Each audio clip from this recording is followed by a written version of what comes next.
Okay, why don't we go ahead and get started. Let me welcome everyone to our Thursday noon conference, or 11:30 conference. And today is, as you may know, one of our IDL talks, where the focus is on the Informatics Discovery Lab.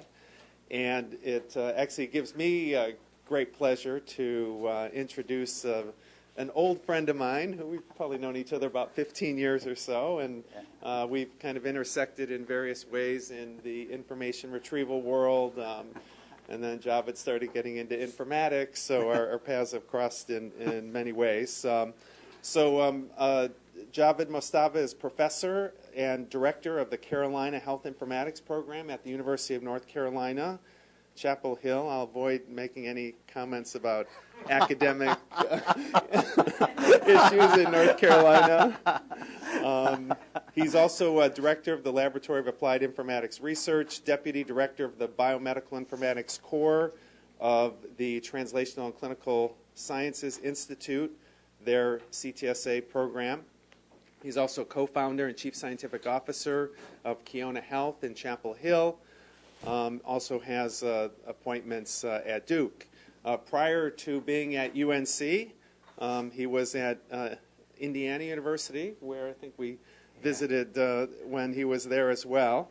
Javed has a PhD in information science from the University of Texas at Austin, a master's from Ohio State University, and a Bachelor of Science from Northwestern Oklahoma University. So without further ado, I will turn it over to Javed. Thank you. Thank you very much. Can you all hear me? Yeah, that's mainly done for the... All right. So, yeah, I want to give you a little bit of a background on this talk. Bill and I have known each other 15 years, but I've been working in the field of information retrieval probably about 20 years now. And I'm at a period where I'm beginning to consolidate some of my work and trying to develop, hopefully, what would become a manuscript for a book. And with a focus on sort of biomedical information as a domain. And I'm trying to use this opportunity to create a overarching framework to bring together my work. So forgive me if you feel like you're a guinea pig, and I'm sort of using you as a way to share some of my work. As I try to synthesize and develop a broad framework to kind of share how I view basically information retrieval and the major challenges in information retrieval. If you want background information, I'm just showing this to you. All of the work that I'm going to be discussing goes back to this one article, the multi-level approach to intelligent information filtering. And it's PDF available. And then more recently, I published an editorial called Wither Bioinformatics, sort of comparing sort of bench wet lab informatics work, kind of where you bring in sequence data and you're actually manipulating them, working with them, versus dry software-oriented informatics work where you don't touch the physical specimen. And where does the interface lie? And what's the role for bioinformatics in that context? How far can you push science without touching the physical specimen, without testing it in a lab? And this gives you some ideas about the challenges of informatics as well. And some of the ideas I'm going to be sharing with you come from that. All right. Let's see. So the framework I'm calling a distributed multi-level model. Just as a way of background, we kind of all know this, but to put this in context of the volume of information growth, right? And this comes from the bioinformatics paper. in terms of the growth going back to 1982, we started with about 100 billion, started with 2,000 base pair, but now we're at 100 billion base pairs, doubling about every 18 months. That kind of resembles another model for growth in processing speed that you're familiar with, of computing processing speed. There's been a nice paper recently on just output of U.S. healthcare system and the data volume and the size of that. And they estimated in the last 3 years there was about 150 exabytes of data. And just as a way to compare, an exabyte is 10 to the power of 18. And there was an estimate by Halvarian made a few years ago. Halvarian is the chief economist, by the way, of Google, who happens to be also an information scientist, is 160 exabytes of total hard disk space in the world. And he has a couple of reports called How Much Information Is There in the World? Those are interesting analysis. But more importantly for us is the volume of information. The growth of information has implications, of course, in terms of how we process and use that information, right? So this comes from a Nature Genetics paper, which estimated that for certain subfields like cell cycle, it's no longer possible for scientists to read all the important papers in that field. And they plotted the growth of literature output in those certain specialized fields. And that has implications for us, right, in terms of how we interact with information retrieval systems and how we if we just go to PubMed and do a search, we may not be getting all the relevant information that we need. And more importantly, perhaps, in the format that we need to be able to consume. I know this is a bit busy. Let me just hone into this. So, variety of data and our problems and challenges at different levels, right? So we have, at the basic level, we have biomedical data, right? And the problem is we kind of begin to provide access and retrieval right here at this level. But it needs to be processed before interrogation and interaction can happen. And these processing is where the action is today. The entity detection and association discovery and pattern detection, and then interrogation and interaction. Okay? My argument is if we create an information retrieval model, we have to balance between the challenges at this level in terms of representing and processing the data, as well as the challenges of interrogation and interaction. Okay? So it's a challenge of data complexity with task complexity. And how do we balance those sides? Just because we have intelligent ways of processing doesn't mean we're done. There's a lot of challenges that come and expectations and demands that come from the user's perspective that we have to also account for in our model. And it has to be powerful, it has to be robust enough to be able to balance. So on that theme,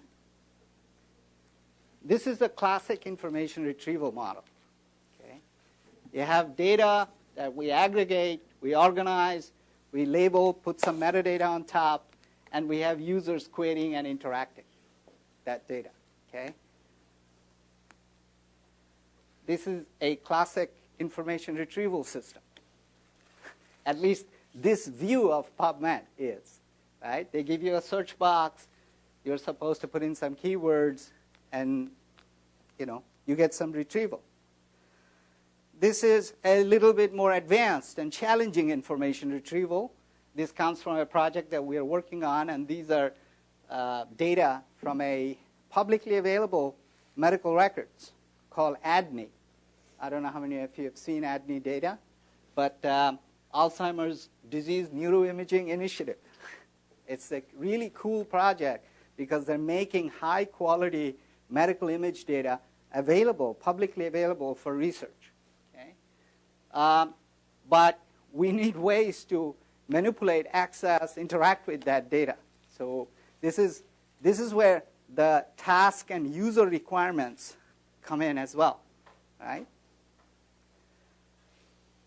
And interestingly, with complexity of data, the task requirements also obviously go up, right? This is NCBI data giving you, human genome sequence, and you can hone in on specific chromosomes and specific genes and find related information to those, right?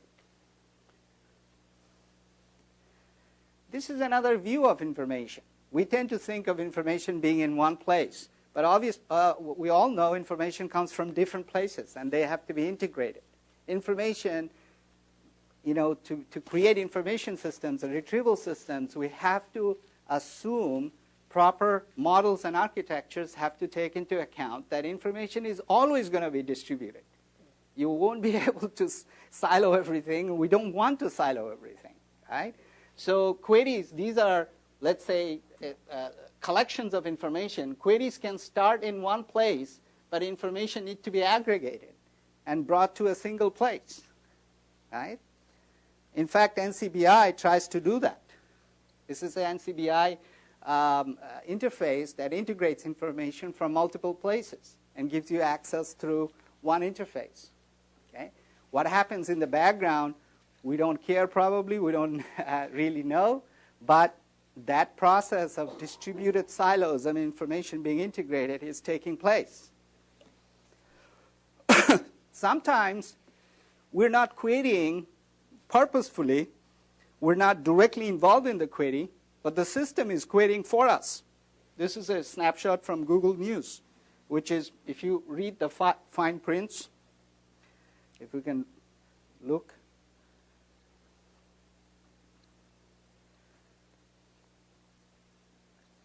The selection and placement of stories on this page were determined automatically by a computer program.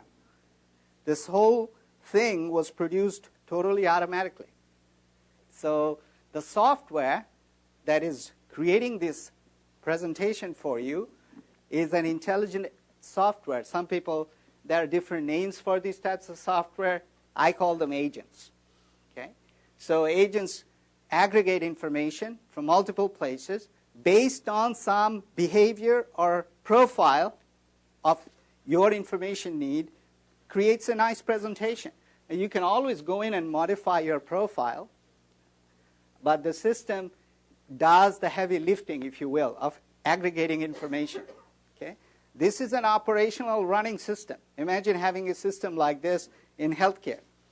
Okay? I would love to have a system like this for my research that is always interrogating and collecting information relevant to my interest and creating a personalized page for me automatically. Right? Again, the distributed nature of information is behind the scene. That Google News page has to interact with multiple nodes.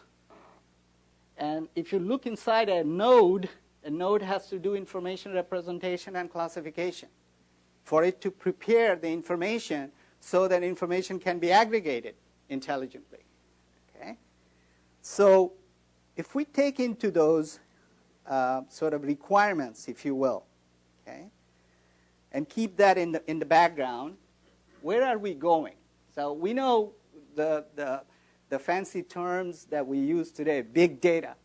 That big data, by the way, that problem has existed. We're just naming it and creating it, calling it differently, right? If you will, you can think of this as big data problem. Volume, velocity, heterogeneity, distributed nature of data. Okay? But we have to, I bring into this picture of big data, of demand on that data, the complexity of tasks. It's not just, a solution is not going to be reached if we just manage the integration and classification and reorganization. We have to somehow make those tasks and demands accommodate the system for those tasks and demands and anticipate some of them. It can happen at an individual user level demand interacting with the system. More and more, there is demand for people to work together with information on projects. That multiplies the complexity. Okay? So if we think of information retrieval, really it's a continuum. We're kind of over here right now. User drives interaction, looks for information, organize, does a lot of things manually. But we need to shift more and more toward this direction as well, because we cannot physically, should not be involved in doing a lot of this heavy lifting manually. Okay? And this balancing, we'll always have to have a human in the loop, but we also need the intelligent systems to be able to organize and represent and classify for us. Okay? The shift in information retrieval, I can sort of look at the evolution of it from 3 angles. Okay?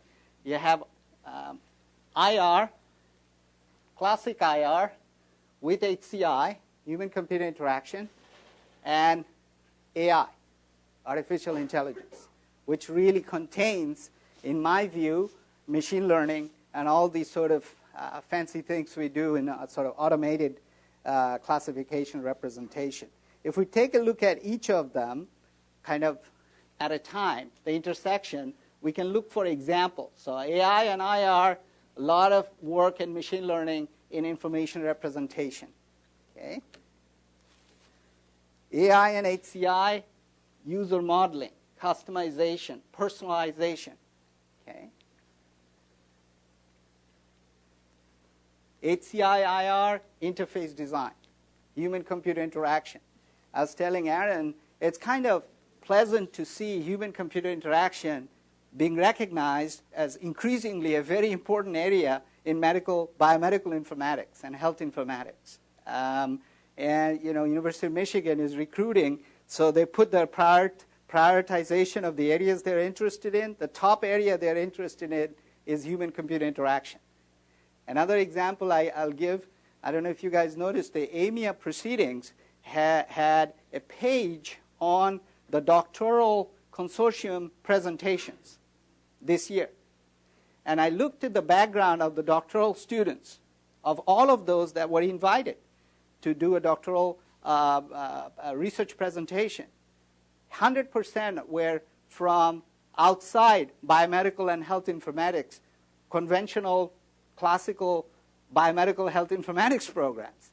That was striking to me. They were all from iSchools and information schools. Maybe their funding model is different, I don't know.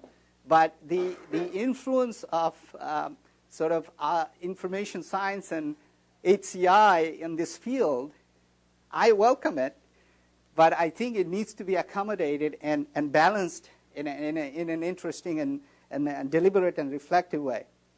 So if I could summarize before I present the model and some data and results. So data diversity, dynamicity of the resources, content change fast, user needs, tasks, wide variety of demands, including visualization, touch, high response. Users' interaction demand are not static, they change. Okay? Data in multiple locations, highly fragmented, under different policies and rules. So in summary, those are our challenges. Okay? So in terms of modeling this and looking at it from a conceptual way, how do we build a system that can accommodate and maybe balance among all of those challenges? Okay? So we start by thinking of this environment as in sort of 3 levels. We have data acquisition, or document acquisition. We have some processing taking place, and interaction. And look, this is the only place that is back and forth. The interaction is presentation and access management. Okay? There is a separate module that's responsible for the UI and interaction. Okay?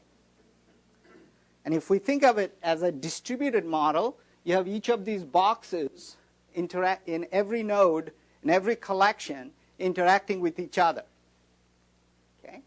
So if in this collection we need information from here, we interact with the document access management module of this environment to get the information, so on and so forth. Okay? And the goal is to go from data, documents, images, files, etc., to some notion of relevance, mapping whatever the users need and consider to be relevant from the resource. Okay? And in terms of, again, at abstraction level, and I promise I'm not going to show too many equations or formulas, we're going from data to relevance. Okay? Broadly speaking, we decompose or break up the problem into, I do this in sort of 2 levels. We have data to organization or classification. We group or cluster or aggregate them in meaningful groupings.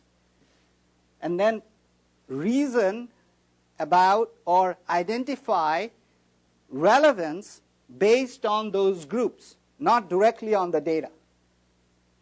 Okay? We therefore reduce some complexity, a lot of complexity. When you want to find relevance, you find relevance in terms of data groupings or clusters, not in terms of the individual data elements. Okay? There is a cost also. We can discuss that later. So this is our broad level problem. We have 2 levels of decomposition, representation to grouping. Some people who love machine learning would call it classification. Okay? And the function 2 is from groups of data to users' profiles or representations of needs. It could be queries, it could be standing queries, it could be different. Implicitly collected data from users. Google News, collects different ways of understanding what you are interested in. It allows you explicitly to create a profile, but it also uses your cache, right, to sort of look at your behavior. So that level is at the final level of interaction. So we're really dealing with 2 big levels here, F1 and F2. This is our basic model. Okay? This is the multi-level model. So if we take F1, there are some interesting problems that we can isolate just at the data representation and grouping level. And many of these problems are familiar to you, I'm sure. You've heard about entity detection, like finding protein names accurately in large corpus, finding gene names accurately in large noisy corpus, associating them in different ways, genes and proteins, or genes to diseases, right? Those are sort of entity detection problems. Then in the grouping level, we have different algorithms that do grouping depending on what you are after. Unsupervised, supervised. I left out, there is actually a hybrid one called human in the loop model that is in between unsupervised and supervised. You can have a supervised approach that keeps changing, adapting based on human input. Okay? Then there are problems associated with, at the representation level, heterogeneity of data, velocity of data, what you are grouping to, the classification groups. If you're grouping to mesh hierarchy, how dense is that hierarchy? which part of the hierarchy are you grouping to? Okay. Let me now I'm going to begin to present some past research, and I won't get into too much detail in every one of them, but just to give you a flavor of things we've been doing. But there are threads of work here for that you can identify. So we've been working on systems that do entity detection. Okay, basically, if you give large corpus to these systems, they can find gene names, protein names, and then find protein chains, or find associations, or emulate what human classifiers do. Like you have mesh classification tree. We all know that's great, but it's really expensive to create mesh and maintain it, right? And I love the fact that they do it, and I hope they continue doing it. But we need ways to kind of do that, some of that work automatically. Given you saw the curve, the volume of data being produced, the literature being produced in different biomedical fields, to be able to identify which topic is this document most relevant to quickly without manual intervention, right? So we need systems that can help us do this automatically. So, you know, this is the example of a system called VCGS, Vocabulary Generation System, Vocabulary Generation and Classification System. And we have this to experiment that when you give a corpus, can it find entities that are meaningful, and then can it cluster those entities, okay? And we've done quite a bit of research in this area. So this paper is a representative paper on protein name detection. It's an interesting paper in our view because it combines a classic rule-based approach for entity detection with statistical approach, and created a hybrid approach to do accurate protein name detection. Okay. Here is another example. This is mesh classes. This is automatically produced classes. And we are interested in this because we want to see how much we can emulate the mesh hierarchy automatically without looking at any dictionaries, any curated sources, just based on corpus that humans produce. Okay? And we try to then evaluate the human classification with automatic classification. Okay? So these are some results. These have been published already. If you search under my name, I have citations for some of them. We're comparing automatic with mesh accuracy, but in this case, we're comparing the utility of automatically produced classification versus mesh classification in filtering documents. So when documents come in, we classify them using automated, we classify them using the mesh, and then we compare the two classifications to a human profile of interest they are interested in and see how accurate they are in terms of filtering through that human profile. Okay? We're not really interested in winning against the human classification. I would be very happy if we closely correlate with human classification, if we come even close, okay? Because we would have then have some confidence in the system, okay? So this was done, this work was done using unsupervised classification and clustering. There's an algorithm called maximin clustering that doesn't require any training.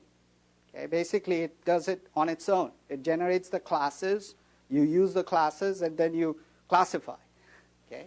Whereas there is another paper, another research we've done, where we compared supervised classification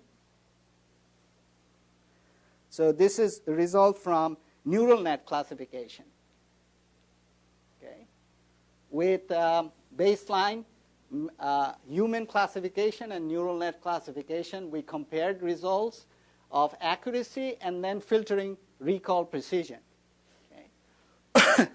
Of course, neural net supervised classification does better than unsupervised because it's trained manually. You train it on data that is good data, and you can bring the results closer to a automated classification approach. We also compared filtering performances. Okay. Let me see. I have to go a little faster. I apologize.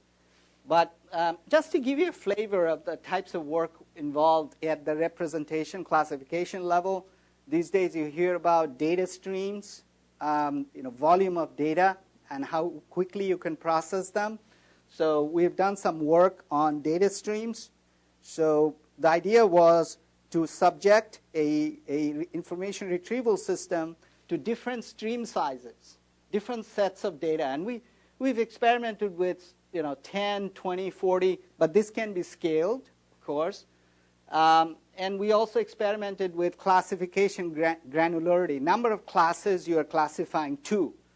And what we were trying to do to see if an automated system that is doing the classification automatically, can it, one, do the classification consistently well even when the stream sizes increases?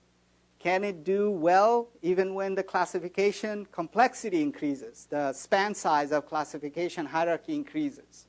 Okay? And how does that behavior impact average precision? Okay? For example, in this data, we're showing that when the stream size is 40, the error rate, the standard deviation drops significantly when it's 40. Standard deviation in terms of performance across classes. Okay? Average precision across all the classes. And the performance, therefore, across classes were pretty consistent when the stream size was pretty large. I don't want to bombard you with a lot of data, but I do want to give you a flavor of. And by the way, obviously, none of these threads of research are finished. There are many different parameters to study under each of these threads. The volume of data and its impact on retrieval. Okay? Again, because data is dynamic. You can't predict who will put what data in what collection when. And how often is that collection going to change. How is that going to impact my retrieval? Okay? And then my retrieval is dependent on how data is organized. That means the classification of that data. If that classification is simple versus complex, how is that going to impact my retrieval? Okay? So as classification span increases, what happens to the system? One thing I'm not sharing with you is the internal details of the system, which matters, of course, because the internal system has to be robust enough to adapt to growing size of stream and growing complexity of the classification, right?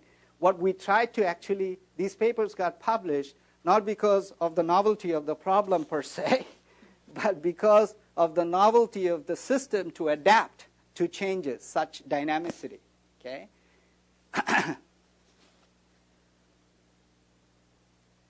I want to give you a flavor of image data because I think that's it's an area that needs more focus from biomedical informatics. All you have to do is look at the past few issues of JAMIA and see how many papers have been published on imaging informatics. Not many. We can do so much more in that field.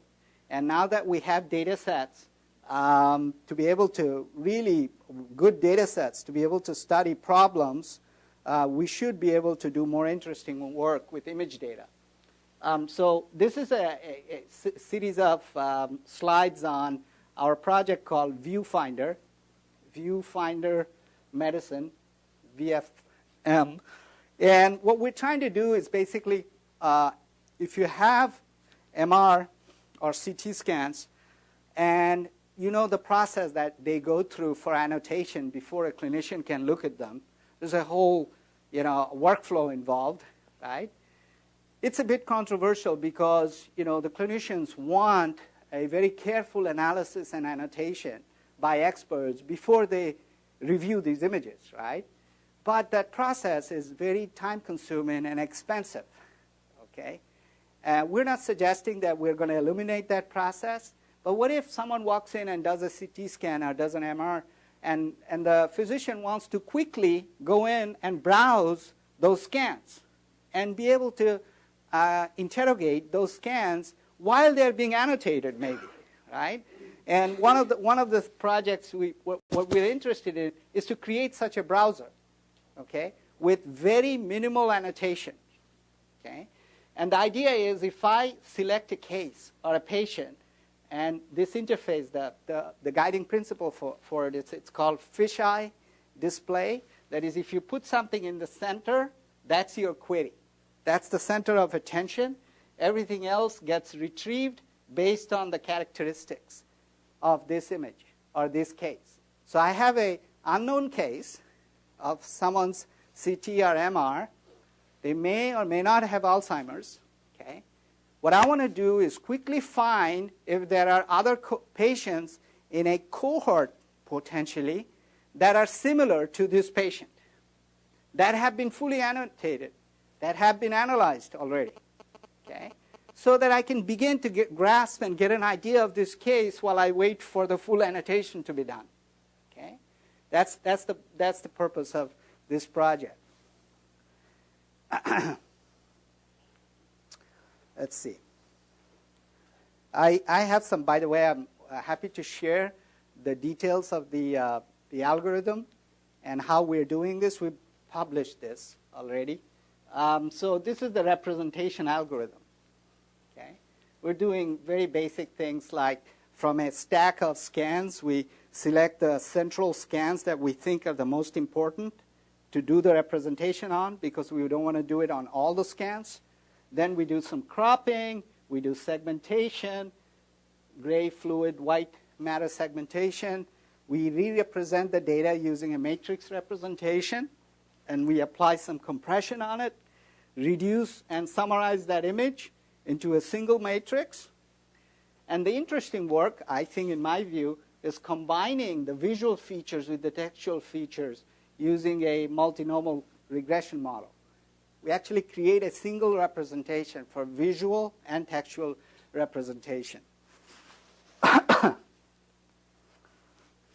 Then we do classification. By the way, for image classification for MR and CT, if anyone is getting into it, support vector machine, SVM approach is really powerful, and people have tried this and have already gotten very good results. So before you invent your own, please look at some of these papers. Then we do ranking using Euclidean distance, where we take in the classification weighting into consideration. And then we do measures of classification accuracy. And, some of the parameters we're interested in is how many slices in the centrality parameter work best. We also take into account, let's see, any other parameters we played around. Here we're only looking at centrality slices for our classification accuracy. Turns out, surprisingly, we don't need that many slices here to get the best classification. If you take more slices, it doesn't necessarily give you better classification accuracy.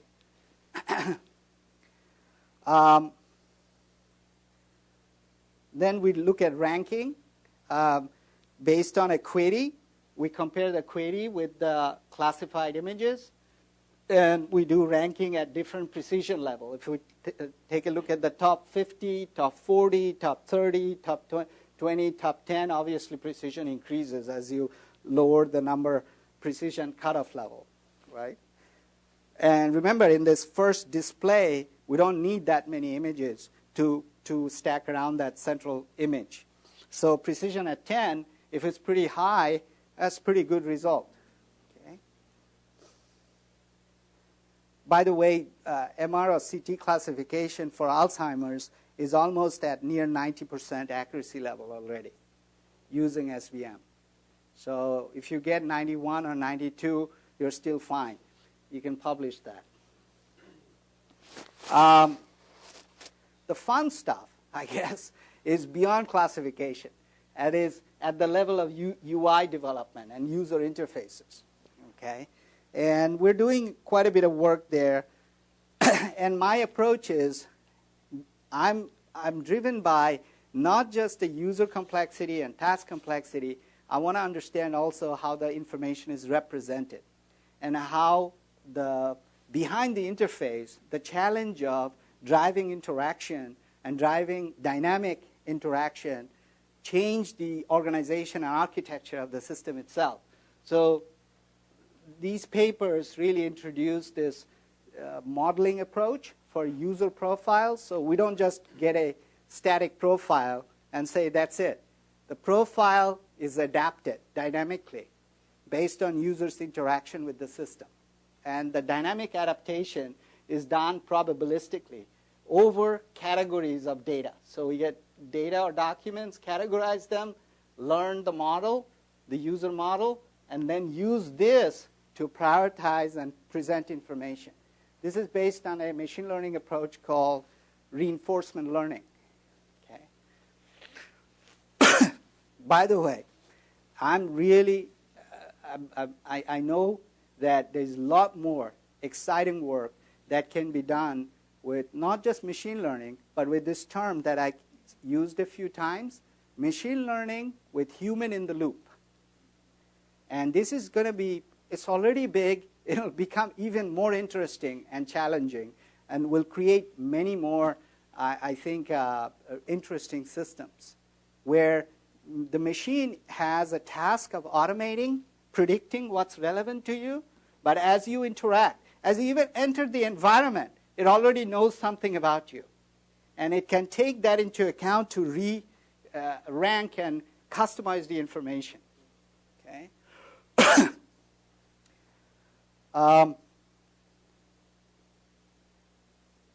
So reinforcement learners are those types of algorithms. Okay?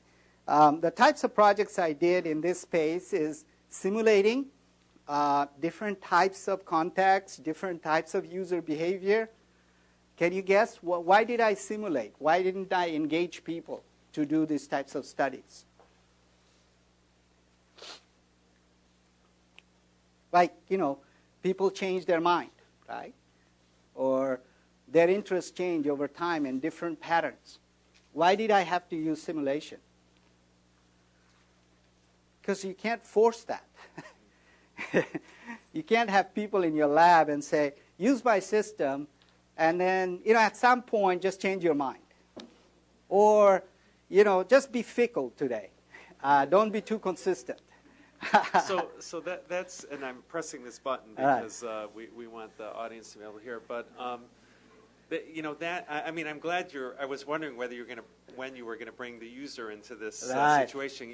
Because as you know, one of the challenges with evaluating information retrieval is we kind of assume that every user is generic, and we know that people are different, and we know that people, sometimes I'm just looking for a single document that I know exists, and I don't want any system to get in my way to keep me from doing that. That's right. Other times I'm interested in more general things. Sometimes I'm interested in more focused things. Right. So those are wide problems still. I think you'll be happy to know that. There aren't really one system that I can say does a great job in terms of predicting what you are after. What I can tell you, though, current systems, even the best of them, are really bad. Maybe you expect me to say that, but Google is bad in terms of supporting research. You know why? Because it's very poor in recall. It doesn't find all the best articles in a domain. It finds the top 5 or 6 articles that it thinks are important to you, even at that. Right? Google is engineered to be a high precision machine. Okay? So if you're interested in a topic, like Bill said, that you want to go in and explore, and you don't know yet exactly what facet interests you, we don't have good retrieval systems for those types of problems. Okay? And, you know, predicting people's interest is a really difficult problem. And I'm not suggesting simulation is the only way, but it's one of the ways you can begin to study how different types of interest affect retrieval systems and their performances. So, you know, this is precision on one side, number of sessions, and you have interest level that I purposefully manipulated. I changed, you know. So you start, here you have concrete interest, sort of middle to concrete, not very sure about what I'm interested in. How does the system behave, okay, over a period of time? And then people change their mind. They start with low interest, go to high interest over time as they use the system. Or they start with high interest in some topics or categories, and then their interest drops. How does the system behave in that context, right? In terms of its performance of predicting the best interest to you, even when you are changing your mind from session to session. Okay? I have to hurry a bit. So I've also looked at visualization. I've looked at different types of ways of understanding user behavior. We've built a system. This is a system called MedSifter. So where we studied different types of interest patterns captured by the system. The easiest way is to do a query, right? You tell the system what you're interested in. What if you want the system to learn based on what documents you look at, what do you read, how long you spend on one topic versus the other? That's implicit way of learning your interest. So we compared explicit, implicit, combined. When the system kind of predicts what you're interested in, it has a profile. It has a profile of, it thinks that heart attack and high blood pressure is what you're interested in. What if I allow the user to go in and change it? So that's a hybrid model. So this study we did with people, subjects, and we tried to predict different, to see over a period of time what happens to performance. And we use, these are standard measures, by the way, as you know, recall precision to predict, right? Another thread of research, which I think is really important, is we're all excited about visualization, but most visualization, I'll just tell you simply, if visualization is so great, right, we all love visualization, what is the production grade system today that actually uses visualization? Like, why doesn't Google use visualization? You should think about these things a bit sometimes, you know. There's so much money and effort being expended. Because Google processes, what is it, something like 40 million queries a day, and every cycle matters. So every feature they think about implementing has to be scalable. Exactly. Scalability is a major challenge. And we can all get excited about beautiful pictures. This is how I look at information retrieval. Is you shouldn't just look at the modality of presentation. You should also think about what it takes to support that modality. Doesn't matter how powerful this modality is, if you don't deal with what it takes to support the modality, it's not going to be scalable. You won't be able to put it in production systems. And you have to properly, you should think about both challenges at the same time. So in information retrieval, there's a very, I think, pretty important thread of research called scatter-gather. Marty Hurst, who's well-known in information visualization field, Hurst, H-E-R-S-T, she's a professor at UC Berkeley. She had done with some colleagues at Xerox a while back some research on information visualization and retrieval. If we present information in visually powerful, meaningful, semantically relevant ways, how does that impact interaction? Okay? But we subjected that research to this test that, okay, you're presenting information as clusters. Is it scalable? Okay. What if we scale the information, like increase the size of the collection? Can I still do visualization using your approach? Answer was no. Okay? Because the complexity, if you look at the clustering complexity of the original scatter-gather algorithm, that's O(n) squared. Sorry, the n squared didn't come out well there. Okay? That's a large complexity. Okay? So how can I create a visualization approach that's scalable and can still cluster and present information in an interesting, meaningful way? So this study sort of engaged in that. And we're interested in efficiency, scalability. We're also interested in, and I'll tell you the trick that we did. It's really a trick, and we're not very proud of it. We're going to try to improve it. Trick is to break the clustering into two halves. Do the hierarchical clustering offline, capture the clusters, and then use that clustering information online to support interaction. So don't do clustering online, which is very challenging to do. Okay? But can you combine this offline, online way in a way that still supports interaction? And scatter-gather is really interesting. You should look at it if you're interested in visualization. And we also looked at efficiency, effectiveness in side by side. Okay?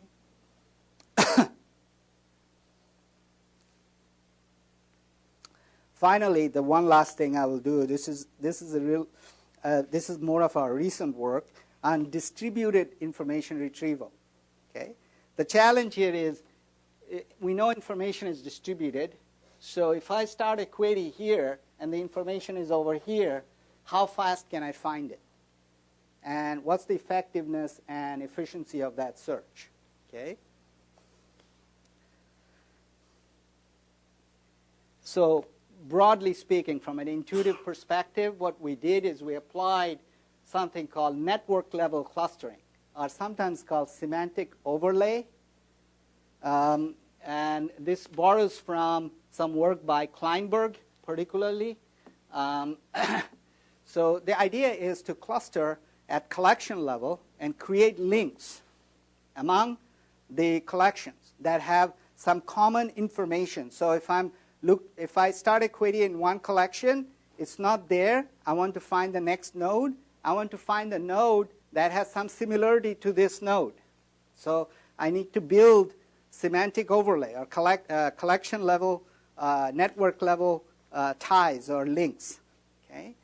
So to do clustering at network level, you can apply different techniques. And there's a very interesting phenomenon called clustering paradox. And what that means is if you cluster too much among the network's nodes, you would lose ties to across network, across nodes. Okay? If you don't cluster too much, if you're at a very low, weak level semantic overlay, you'll have random connections all over. Okay? It is therefore important to maintain some weak ties, but also have strong ties. Okay? What's that balance? Okay? Clustering, therefore, has a kind of a trade-off. So this describes the problem. So I have a query. I want to find Arlene Chang's research area at UNC. That's her main web page is what I'm after.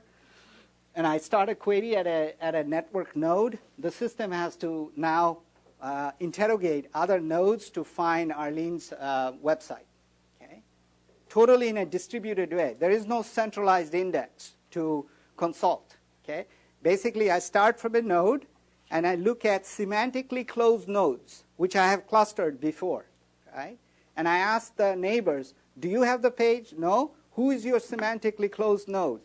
I go to that one and ask that node, so on and so forth until I figure out where the web page is. Okay?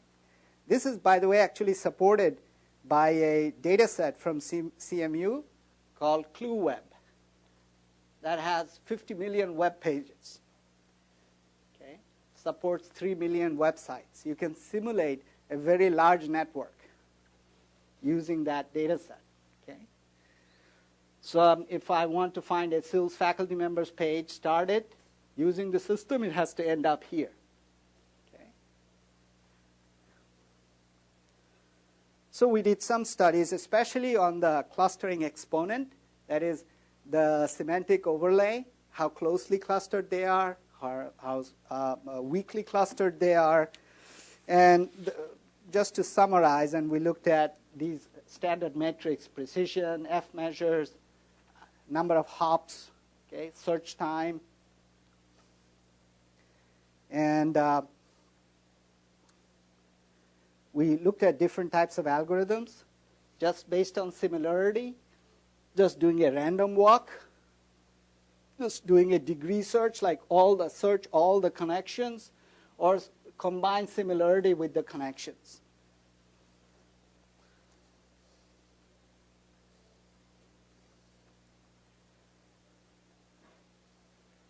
And turns out, like for one approach, similarity search, this was published last year. This is my most recent sort of comprehensive work with a doctoral student. This is the clustering paradox. See, performance starts up really high.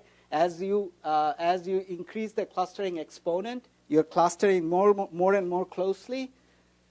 The performance drops, and then it starts to pick up again. It's kind of interesting phenomena. I will stop here. I don't want to overload you with a lot of different types of data, but distributed search is also a big area in our field, and it's just beginning to be explored. And there are lots of challenges there. We can't nothing against Google. I love Google.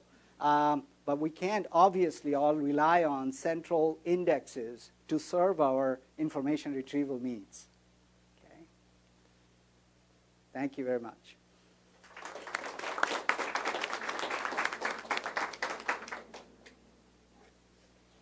Questions? Yes.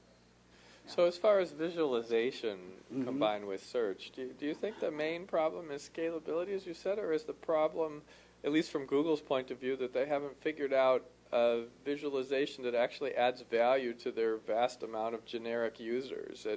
I wonder if a significant part of the problem is the fact that, Google is kind of for everybody, and that kind of means it's specifically for nobody. Right. And while in particular domains, a particular kind of visualization could have a high value, there may not be, or at least it's not obvious to me what the visualization would be for everybody, and so they haven't thrown all their computing power at it, which they could probably solve if, it was going to bring them more eyeballs and more users and more revenue. Right. No, scalability is a major challenge with visualization techniques because they do require more analysis of data beforehand, as well as if you want to provide more steerable visualization, like some of the searching that they have now actually learns from the past queries that you recently did, right? Incorporating those types of functions in visualized representation of information is even more challenging. But to answer your question, Aaron, of course it's partly driven from economical concerns. If there were a lot of value to provide certain types of visualization for certain communities of users, they probably would have expanded and found more hybrid approaches like we did and begin to expose. Google has a very interesting project on image search, which is in beta, where you can use an image to find related images. I know they're working on other sort of frontier projects. I use that to find. So what I do sometimes is I'm walking in a garden, I see this unknown tree or a flower, and I love it, and I want to include it in my backyard. So I take a picture. I actually did that, brought home, uploaded it, searched using that picture to find other similar flowers, and then linked from that to see which gardener or garden shop offers it. Okay? If they can figure out the business model, maybe for certain types of communities, we would get more advanced. But there is a very big problem with the Google model, which is having one entity, one organization, index and organize all the information. Like you said, it ends up being not relevant for specific types of user communities and groups. It ends up serving a very broad group of users, right? So there's a question from the Twitter feed from Kate Baltalas, who's one of our online master's students, who's actually a librarian by training, and is asking, and of course this is the limitation of Twitter to its 140 characters, but how would you best train people to gather relevant medical information from computers? iSchools, library schools, notoriously bad at that. Right. How do you collect information from? I hope anyways, that she's getting at, how do you can serve people the right documents. Right. But, how are you actually communicating? And there was once a study that I did where we actually showed that people found the answer to the question in the document, but still answered the question wrong. So how do you, is that within the domain of what you're looking at? I love the idea of having interesting and useful ways of engaging humans in the loop of search, not just to improve machine learning, but to improve information services. I think it has a very basic, I would answer it as a very basic human approach, which is get to know your users well and work with them. Maybe become their collaborators in their research projects. That's the way to serve research needs and really come up with good answers for information needs. Beyond that, there are so many other layers and levels of services I can think of, that we can create, obviously, to capture needs and to encourage your users to engage with you. And we can create different types of mechanisms for that. Right?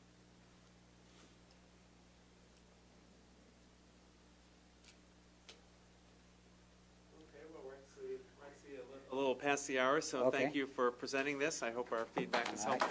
Thank you.